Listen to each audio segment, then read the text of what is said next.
test para diagnosticar que estás embarazada, ¿no? El más difundido es el test de orina, que vas a la farmacia, lo compras, vas al baño y lo haces. Entonces, primero hablemos de este de orina. ¿Desde qué semana funciona y cuál es el éxito que tiene para darte un valor real? No sé quién lo quiere responder. Lorena. O sea, el test de orina te da un valor real en el momento en el que tienes que tomarlo. Lo que mide el test es la cantidad de hormona que hay, pero reconoce no la cantidad, cuánto que aparezca hormona O sea, que se pueda no captar. ¿Hay o no hay? Y se capta a partir de 25 unidades. Entonces se calcula que esas 25 unidades de beta-HCG, que es la que te miden en sangre, aparecería por lo menos 10 días después de la relación sexual sin cuidarte. Entonces, generalmente esta prueba de orina la hacen las mujeres cuando tienen cierto retraso menstrual. Pero y ya ahí tiene que haber pasado 14 días en las que son regulares, pero en las que son irregulares y a veces ovulan tarde, o las que justo ese ciclo ovuló más tarde, la prueba le puede salir negativa porque todavía no estaba en ese tiempo y más adelante le puede salir una positiva. Por eso es que si hay retraso menstrual hay que hacer una confirmación con examen de sangre de todas maneras. Te llaman dos mujeres, Alberto, y una te dice: tengo sospechas, me he hecho el test de orina, ya salió positivo. Es probable que esté errado, y a ti, David, te llama otra mujer y te dice: ha salido negativo. ¿Puedo estar tranquila? Alberto, tú. Bueno, en realidad ya con el test de orina es positivo, es positivo. Ah, si es positivo, sí, ya es está. positivo. Si te dice tengo sospechas, le dices: ¿de quién sospechas? Yo no fui. O sea, si es positivo, es positivo.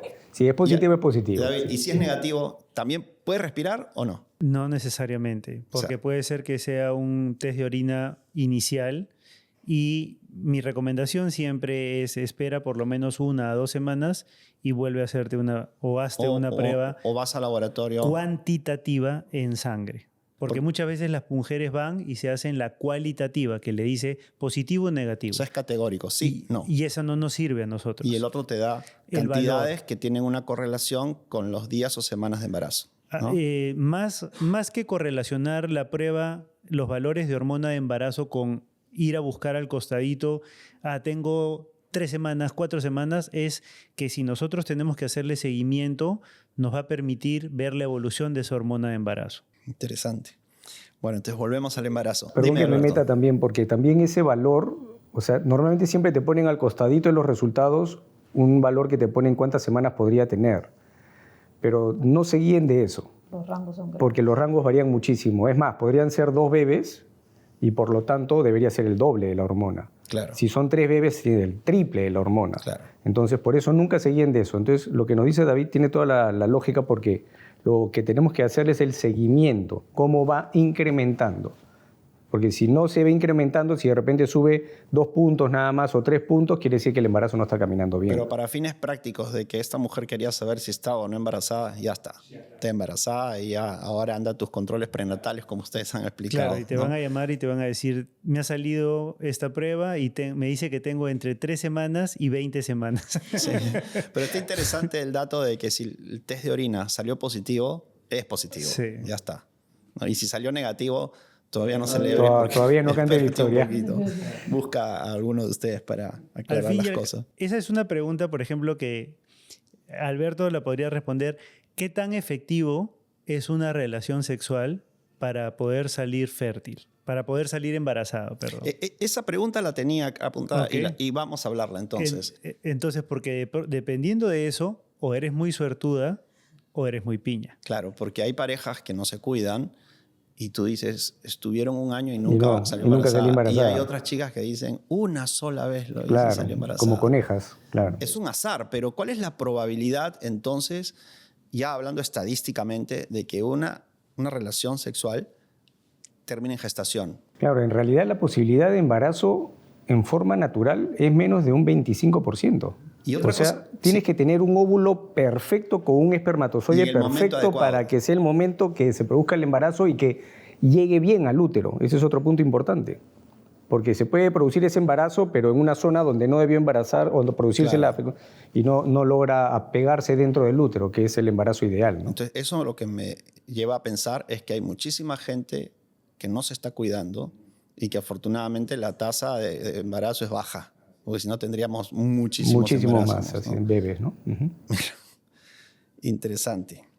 Entonces, y esto me lleva a la siguiente pregunta. Ya sabemos que salir embarazada no es tan fácil, pero una vez que ya una mujer ha concebido, ya se generó una nueva vida celular en este momento, una vez leí por ahí que la posibilidad de que este proceso continúe tampoco es fácil, que la gran mayoría se pierden rápidamente y se pueden ir como una menstruación y nadie se enteró. Uh-huh.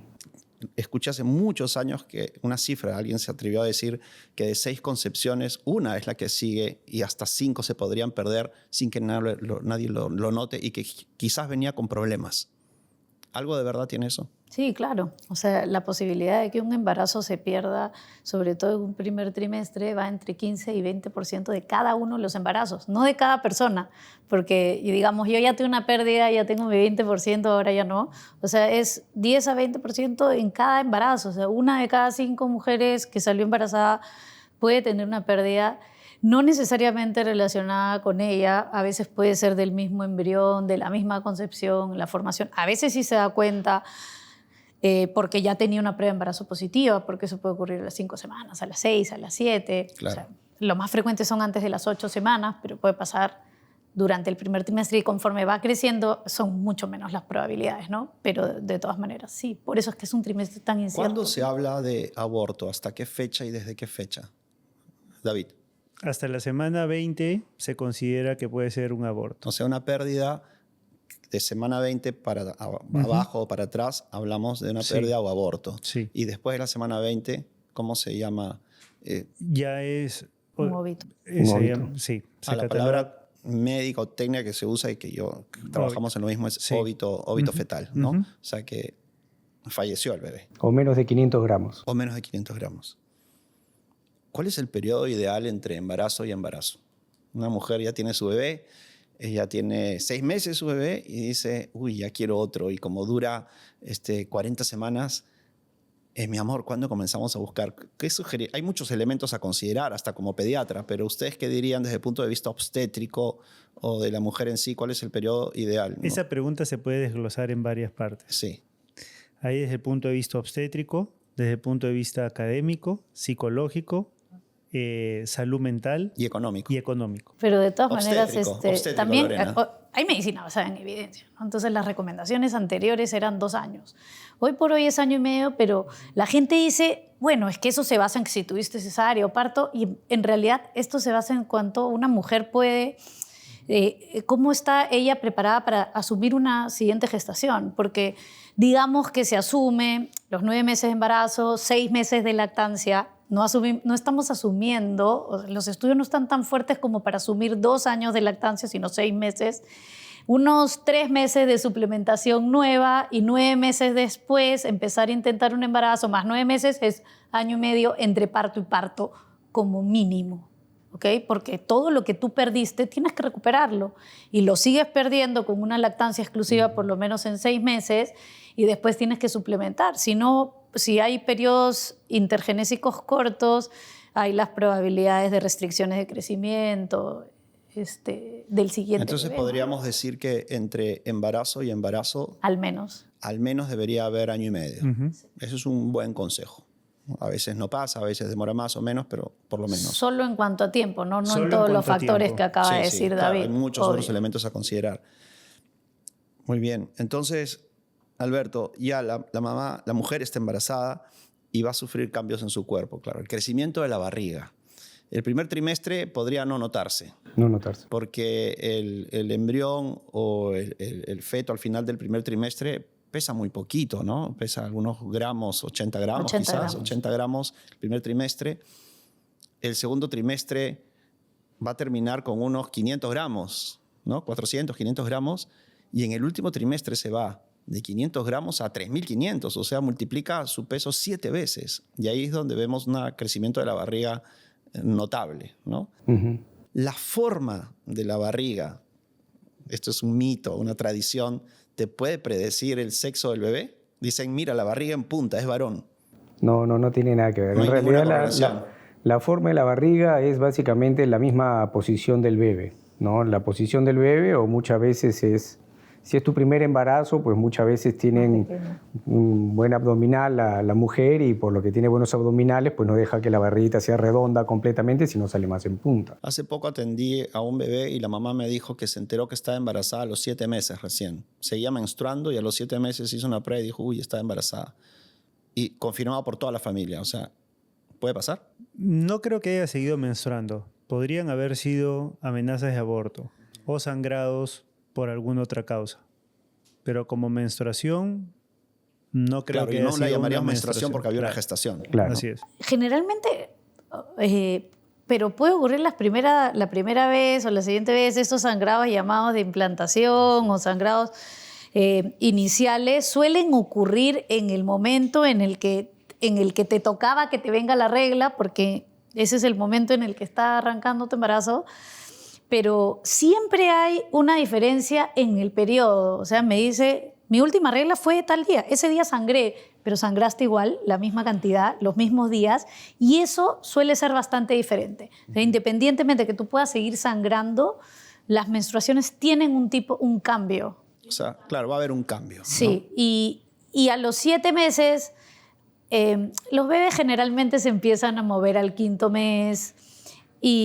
Pero sí me ha pasado que 4 meses tranquilamente les pase desapercibida, sí, pero un poquito más ya sientes movimientos de bebé, Claro. ya tienes Digamos que es algo más, algo de más barriguita, tirado a los pelos, ¿no? Es algo de raro. barriguita. Como que son muy raros a veces que vienen por ovario poliquístico, que no regla también 3, 4 Sí, meses. claro. Claro. Y le dicen, no, pero vamos a hacerte una ecografía, y de repente le hace ecografía y tiene 3, 4 meses de embarazo. Y ella no se había dado cuenta. No se ha dado cuenta, claro. Claro. Vamos a hablar ahora del embarazo, pero vamos a hablar de la vida durante el embarazo. Definitivamente hay cambios. Esta es una etapa distinta de tu vida. Y siempre las mujeres se preguntan sobre el deporte y el embarazo, sexualidad y embarazo, dieta y embarazo, tintes de pelo, viajar en avión y embarazo, etc. Hablemos del deporte. Una mujer es deportista de alto rendimiento, deportista elite, compite y todo, y dice, yo quiero seguir entrenando, y entrena fuerte. Y si es un embarazo normal, sana y joven, ¿hasta qué momento puede entrenar a ese ritmo? Puede entrenar hasta el final. O sea, de hecho, es más probable tener problemas en tu embarazo si no haces deporte que si lo haces, incluso en deportistas De alto rendimiento. de alto rendimiento. El tema no es cómo puedes, cuánto tu cuerpo le da. La embarazada se cansa, te vas a cansar más rápido, te va a faltar el aire, entonces no se recomienda que te exijas más de lo que tu cuerpo te da. Escuchar a tu cuerpo. Sí, Si puedes seguir entrenando, puedes hacer la misma... O sea, sigue moviéndote, pero quizás en la segunda mitad no vas a tener cuando te alta empiece a competición, fastidiar, ¿no? te va a doler. Un punto importante es que tienen que entender que el embarazo no es una enfermedad. Así es. Así es. El embarazo es una etapa linda de la vida donde tú tienes que llevarla muy bien también para que el bebé crezca bien y todo el embarazo se lleve perfectamente bien. Entonces, si tú estás acostumbrada a hacer algo, tienes que continuarlo. Siempre con cuidado, ¿no? Y con porque puede haber el supervisión, ¿no? riesgo, ¿no?, de que por ahí tienes la placenta previa, tienes los sangrados, ahí sí, olvídate, ¿no? Ahí sí hay que bien. tener mucho cuidado. Y la sexualidad, ¿cuándo ustedes le dirían a una mujer gestando, David, paremos por ahora, por alguna condición clínica o por alguna semana de la gestación? ¿Das esa recomendación? Básicamente, si hay alguna complicación. Si Porque no, no tendrías por qué limitar. hasta el día previo al nacimiento. Hasta el día previo al nacimiento. Hay quienes dicen que relaciones sexuales, ¿okay?, sin preservativo al final, ¿okay?, el semen tiene algunos factores que podrían, digamos, debilitar las membranas y desencadenar trabajo de parto. La misma estimulación del cuello del útero podría generar contracciones, las cuales podrían ser momentáneas. Pero ahí yo pensaría de otra manera. Yo pensaría, porque muchas veces es el hombre quien quiere. Quien quiere. Y la mujer quien No- no quiere. no quiere. ¿Correcto? Entonces, ahí habría que pensar hasta cuándo la mujer quiere. ¿Ok? Hay mujeres que aumenta la libido durante la gestación y otras que no les va muy bien durante el embarazo. No tienen ganas. Y lo último que quieren es que el esposo las toque, las roce, las mire, nada. Hay que entender que hay cambios a nivel vaginal, hay una congestión venosa a nivel vaginal y obviamente las relaciones sexuales podrían no ser tan placenteras. Escuchemos a una mujer, Lorena. Yo siempre les pregunto, ¿tú quieres? O sea, ¿qué es lo que decía, no? La primera. Y si tú ves en la tele, en las novelas, generalmente sale como que incrementa el deseo sexual. Y sí tengo varias, pero a la mayoría les disminuye un poco. O sea, no es la norma. No es la norma. Y lo otro es que los chicos tienen mucho miedo. Los chicos tienen miedo, entonces, obvio, porque está su hijita, su hijito, No lo y está quieren- su esposa, y es como que Una agresión, está bien, ¿no? y acá estás bien, y te sientes bien. Entonces termina siendo una situación bastante incómoda. Y para ellos, o sea, los hombres sí tienen un estímulo mucho más fácil, pero psicológicamente a veces tampoco pueden, porque les da mucho miedo. Entonces, primero hay que quitar el miedo de que algo te va a pasar por tener relaciones. Si todo viene bien, no te va a pasar nada. Puedes tener relaciones hasta el final, si es que no se te rompió la fuente, obviamente. Pero esa parte, y lo otro es lubricación, ¿no? No hay lubricación, la vagina Va a no haber se mucho lubrica. menos lubricación en la Y, medida que aumenta la gestación. O en general en toda la en gestación. general, falta la lubricación, entonces a veces hay que ayudarte con lubricantes, a veces hay que considerar el uso de preservativos, incluso si los chicos tienen algún factor de riesgo previo por el que hagan infecciones vaginales a repetición, chicos probados con prostatitis, no sé, cosas así. Entonces, basta que se pongan de acuerdo, en la posición. Eso es otra cosa también que es importante y que está recomendado científicamente de costadito. Claro. Lógico, por la barriga, pero... Hay gran limitación. O pero sea, hay ella que no va a ver, estar encima claro. tuyo boca abajo, ¿no? Pero no, igual no pasa nada. O sea, esto es como que el cuerpo Es está acomodarse. perfectamente... Exacto. Sí, está perfecta. No tienes que tener miedo, ¿no? Tampoco, porque no tendría por qué pasar nada. Y sí te produce, o sea, y la última, ¿no? Para terminar, el orgasmo femenino es una contracción uterina. Solo que cuando no tenemos un útero gestante es chiquitito y no te duele. Pero cuando es más grande, el post duele. O sea, después de la relación sexual, o pueden haber algunas contracciones o puede quedar dolor. Y eso también da miedo. O sea, un orgasmo en la gestación te va a quedar, podría Después. después Claro. haber dolor uterino. Sí. O una ¿Y es un contracción. dolor desagradable o rico? Dependiendo. Hay de A todo. ver, Lorena, contesta Hay de tú. todo, hay de todo. Incluso hay partos orgásmicos. Ya, o sea, tendríamos para hablar. O sea, pero Cada mujer es un universo. Claro, cada uno es independiente, claro. sin quitar que te asusta igual. Entonces, Independientemente de que sea rico Pero o la no. se van a conclusión asustar. es que no tienes por qué prohibirlo. así es. Sí. Seguimos con el embarazo y la vida durante el embarazo. ¿Pueden comer sushi, ceviche, crudos, etcétera, durante la gestación?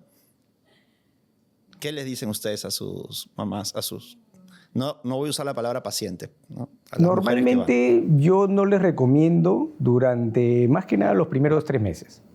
Más que nada. Que está la formación de La primera órganos. formación del bebé y todo. Porque en realidad sí estamos también bien acostumbrados acá, por lo menos en el Perú, a comer todo ese tipo de crudos. ¿no? Ya después de ese tiempo podríamos volverlo a retomar. ¿Por qué? ¿no? ¿Cuál es el riesgo, Lorena?